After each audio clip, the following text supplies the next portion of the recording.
এফডিসিতে সাংবাদিকদের ওপর হামলা চালিয়েছেন শিল্পীরা। হামলায় ২৭ জনের বেশি সাংবাদিক আহত হয়েছেন। এর মধ্যে ৭ জনকে হাসপাতালে ভর্তি করা হয়েছে। মঙ্গলবার সন্ধ্যায় বাংলাদেশ চলচ্চিত্র উন্নয়ন কর্পোরেশনে এ ঘটনা ঘটে। এ হামলার মূল হোতা খল অভিনেতা শিবা শানু। এরপর জয় চৌধুরী ও আলেকজান্ডার বো হামলা চালায়। হামলার এক পর্যায়ে পুরো এফডিসির ফাইট ডিরেক্টররাও হামলায় অংশ নেন। তবে ঠিক কী কারণে সাংবাদিকদের ওপর শিল্পীরা হামলা চালান সে বিষয়ে স্পষ্ট কিছু এখনও জানা যায়নি।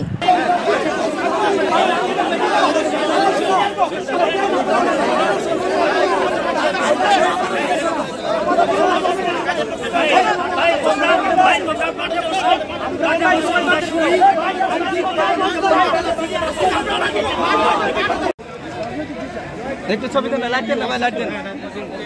প্রথম মারপিট করা হয় এবং উনি কিন্তু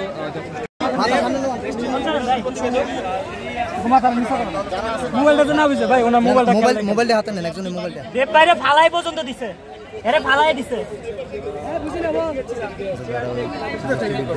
প্রত্যেকটা সাংবাদিক চেয়ার ভাঙিয়ে পানি খাইতো, খাওয়াইতো পানি খাওয়া